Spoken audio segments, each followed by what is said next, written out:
Quorn is a high-protein, meat-free alternative. It's generally considered healthier than meat products such as beef and chicken because its marketing standpoint is that it is lower in saturated fats and higher in fiber than meat. But is it really healthier than such meats? And I'm going to go through that in this video. It has many things to do with the whole age-old, are saturated fats even bad for you debate, but I'm going to go into the other side of Quorn, the sciencey side of Quorn, how it's made, and all that sort of stuff.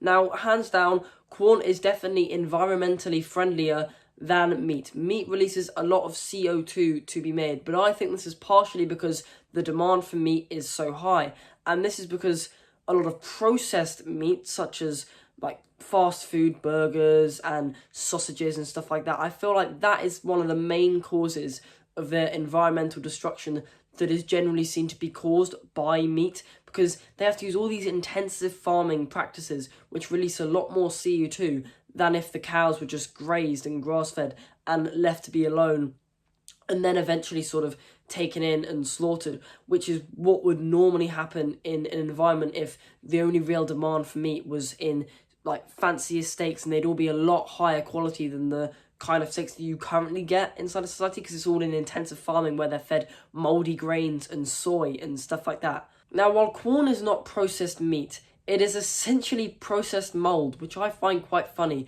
Quorn is made up of something known as a mycoprotein, myco being the sort of Latin word for mushroom and henceforth fungus and mold, and protein being protein. So it is essentially protein from a kind of fungus or a mold. Now, this kind of mold is Fusarium venetorium, which is a specific type of mold from the Fusarium species, and the company Quorn that makes these Quorn products, they put this mold in a high glucose, high sugar environment so that it actually has some kind of food to feed off and grow, and then eventually the protein is extracted off of this fungus and this like thing that's growing inside of the high sugar, high glucose environment, and then it's like extracted and it's made into these like little cubes. Sometimes it can be put into like the little mince so that you can cook it as a meat-free product, and that's why it's very high protein, because it is essentially just protein. Like, it's around 75 to 80% of protein, which is incredibly rare for even meat to be that high in protein. Now, I had a little moment in my research where I thought this Fusarium species, Fusarium venetorium, would have contained some dangerous mold chemicals such as ZEA, but thankfully ZEA is only produced by other Fusarium species such as Fusarium geranium and stuff like that. It's not produced by Fusarium venetorium, which was a very big phew moment, unless there was something that I'm not aware of and something is being hidden to general consumers that would like to do research on certain products, then all is fine. But I highly doubt that there's any kind of really, really sketchy issue going on with this. I do trust the extraction methods of this protein. Now, there are, I guess, benefits to Quorn. It is very high in protein, around, as I say, 75 to 80% protein itself. Now, whether the protein inside of Quorn itself, the fact that it's plant-based protein, is actually better than meat-based protein is a whole other topic that I'm going to talk about in a video soon. But the other marketing point that Quorn likes to use to promote its products is that it is lower in saturated fat than meat itself.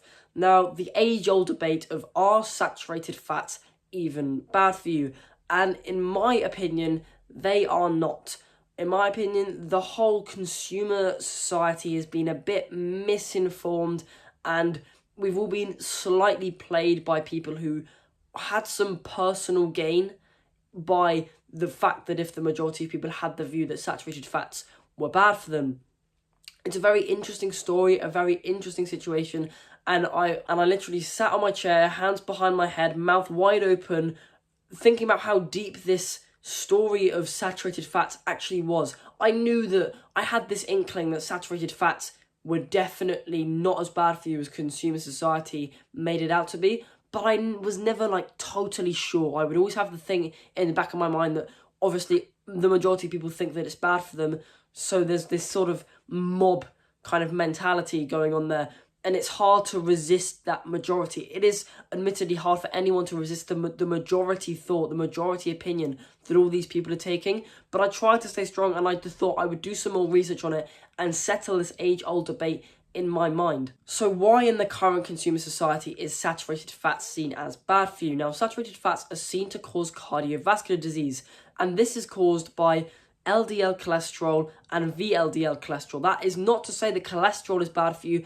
because the cholesterol inside of LDL and VLDL cholesterol is exactly the same as the cholesterol that's inside of HDL cholesterol, which is the good cholesterol, but it's not really the good cholesterol. It's more so the lipoprotein, the HDL, LDL, or VLDL, that's actually the different thing, the variable thing, and it is those that are bad. And the whole argument for saturated fats being bad for you is that it raises serum LDL levels. And while saturated fats do raise LDL, that is a known fact, they also raise HDL levels. And so when scientists will do studies on animals and on humans of what saturated fats are doing to the body, saturated fats are sort of the amber light of the fat list. You've got trans fats as red, and then there is monounsaturated fats, things like olive oil and stuff, that are green. Saturated fats is sort of the amber, where no one really actually knows what's going on, because when the original studies were done on saturated fats, there was no conclusive evidence. But the leader who was doing these experiments was known as a guy called Ancel Keys, and he was known to have a very aggressive and persuasive personality and would push his view onto others quite often. And so even though among the scientific community there was a clear understanding that there was a need for more rigorous studies and more rigorous experiments to be done that would genuinely potentially establish a causal link between saturated fats and heart disease, or actually establish the fact that there was no causal link and saturated fats were actually completely fine and healthy for you, by the time that scientists were trying to sort this out, damage had already been done by dietary policies, and government has a lot of control over what people think and what people perceive. When a government makes a dietary policy to limit the consumption of saturated fats, it's in almost every single civilian's mind that saturated fats are now bad for you. So the damage has already been done before any counter-proof can sort of be made. We've gone off of this essentially incomplete evidence, and we don't know if saturated fats are even bad for you. It's just there's been a lot of persuasion going on to actually get people to believe this guy Ancel Keys' view, so he can probably elevate some kind of social status among the scientific community. But the bit about Ancel Keys' aggressive personality that blew my mind during this research is that he won over one of the presidential associates and the eventual American Heart Association founder, Paul White. And Paul White believed Ancel Keys', I think it was called the heart-fat link or hypothesis or something like that. That hypothesis won over Paul White. And Eisenhower, who was the president at the time, who this guy was the associate of, tried to get Eisenhower onto a diet that was lower in saturated fats and higher in polyunsaturated fats. The president in public speeches would shun butter for margarine, which obviously would have an incredibly large impact on the consumer's product choice. They would obviously choose what their president would choose as a dietary product than what their own brains may potentially be thinking at the time. Now, Eisenhower eventually died of a heart attack, and this was, I'm not going to sit here and say that the margarine, etc., caused the heart attack, because he had many heart attacks and loads of sort of cardiovascular diseases before he went on this regime. But that was probably because of a load of other health problems from the fact that he was a chain smoker, and any sort of difference in what kind of butter or margarine he was eating would have had a negligible impact compared to the negative effects of smoking like a whole bunch of cigarettes a day. That's obviously the big bad. You can't really assess the damage margarine or butter would have done on someone who has those kind of health issues anyway, in a way. But he eventually died anyway, despite being on this regime. But the American Heart Association still did a lot of damage to the consumer society as well. The 1961 policy on saturated fats, or their, not policy, but recommendation, I suppose, was probably the most influential dietary policy that has ever existed on planet Earth. And inside of that policy was the shunning of saturated fats, saying that these fats are bad for you, because the guy that founded this company, that owned this association, was influenced by the original sort of person that conducted the experiments that were inconclusive anyway. And then eventually Procter & Gamble, who had invented a product known as Crisco, which used like polyunsaturated fats, and they used their product and their marketing, one of their marketing points, just as Quorn did, was lower in saturated fat than butter, although Quorn in this case, it is to do with meat. And they paid the American Heart Association 20 million or something like that to essentially continue to promote polyunsaturated fats so that they could make more profit. It was mind-blowing that this story was actually deeper than I originally imagined it, and I just wanted to sit here and say that there is no real issue with saturated fats. Any evidence has been inconclusive as to whether they are bad or not, and studies have actually shown to prove this and counterexample this. Saturated fats are in fact the best fat for dealing with strokes. That was a statistic that I got from the National Health website, that's .gov and stuff. It's trustworthy, essentially. Saturated fats compared to poly and trans fats and all that sort of stuff, mono fats as well, it is the best fat for strokes. So that means that if you imagine fats causing strokes, saturated fats cause strokes the least.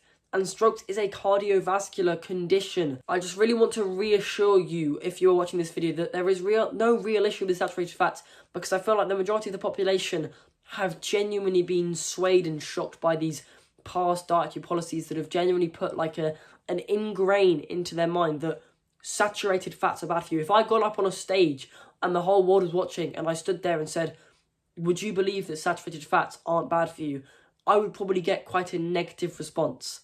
They would be like, saturated fats are bad for you. That would be that's the general global consensus, even though it is entirely inconclusive as to whether they are in the first place. But as a matter of fact, they are fine and even good for you in some cases with the strokes. It is fine to use butter, and in fact, I'd probably recommend using butter for separate chemical reasons when frying stuff in a pan.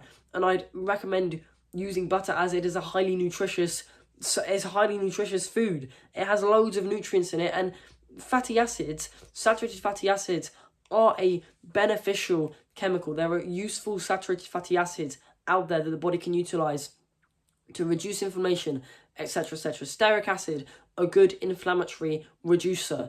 And there are loads and loads of other stuff out there that is beneficial for you, and these substances are saturated fatty acids. There is not some kind of huge, big, bad, evil devil sign over saturated fat's head in an actual biological sense. These things aren't actually bad for you, and I really want to try get that into your head, that there has been some more conclusive evidence towards the other side saying saturated fats are actually pretty good for you, they're okay for you, they're not as bad, especially as what these previous scientists were saying when the dietary policies were made. And you shouldn't fear them in the way that you may currently do now. You have the inkling in the back of your head. Get rid of that inkling, because these saturated fats are nothing to worry about. But with that, I recommend subscribing for more content like this, and have a good day.